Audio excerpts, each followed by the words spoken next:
তো বন্ধুরা, যেমন আমরা আগের পার্টে দেখেছিলাম নারুতোর প্ল্যান কাজ করেছে, যে কারণে কাকাশি ওই ওয়াটার প্রিজন থেকে বাইরে চলে আসে। তারপর কাকাশি এবং জাবুজার মধ্যে অনেক ভয়ানক একটা লড়াই হয়, কিন্তু হঠাৎ করে একটা ট্র্যাকার নিনজা এসে জাবুজাকে মেরে ফেলে। তারপরে জাবুজার লাশকে নিজের সাথে নিয়ে চলে যায়। কাকাশি এবং বাকিরা সেখান থেকে যেতে শুরু করে, কিন্তু তখনই হঠাৎ করে কাকাশি অজ্ঞান হয়ে নিচে পড়ে যায়। এর পরের সিনে আমরা দেখতে পাই যে কাকাশি একটা বিছানার মধ্যে শুয়ে আছে। কাকাশি মনে মনে চিন্তা করে, মনে হয় আমি শারিঙ্গানের একটু বেশি ব্যবহার করে ফেলেছি। তখন একটা মহিলা সেখানে এসে কাকাশিকে জিজ্ঞাসা করে, ও আপনি উঠে গেছেন, আপনার এখন কেমন লাগছে? কাকাশি বলে যে আমি এখন ভালো আছি, কিন্তু মনে হয় সম্পূর্ণ ঠিক হতে আমার অনেক সময় লাগবে। আর কাকাশি এটা বলার পরে আবার শুয়ে পড়ে, ঠিক আমার মতো একেবারেই অলস। তখন নারুতো এবং বাকিরা সবাই সেখানে চলে আসে। সাকুরা কাকাশিকে বলে, কাকাশি সেন্সে আপনার শারিঙ্গান অনেক ভালো, কিন্তু যদি আপনি এটা ব্যবহার করে অসুস্থ হয়ে যান তাহলে আমার মনে হয় এটা ব্যবহার না করাই ভালো। আর কাকাশি সেন্সে ওই মাস্কওয়ালা মেয়েটা কে ছিল যে জাবুজাকে মেরে ফেলেছে? কাকাশি বলে যে সে একটা ট্র্যাকার নিনজা ছিল।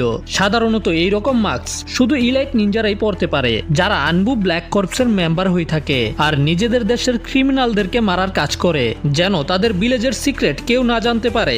যেমন যদি কাকাশিকে কেউ মেরে ফেলে তাহলে তারা কাকাশির শারিঙ্গান সম্পর্কে জেনে যাবে, আর তারা এই শারিঙ্গানের ব্যবহার আমাদের ভিলেজের বিপক্ষেই করতে পারে। এদিকে আমরা ওই ট্র্যাকার নিনজাকে দেখতে পাই, যে জাবুজার মুখে বাঁধা কাপড়টা কাটবেই, কিন্তু তখনই জাবুজা জেগে ওঠে আর তার হাতকে ধরে ফেলে। মেয়েটা বলে, ও তাহলে আপনি জেগে উঠেছেন?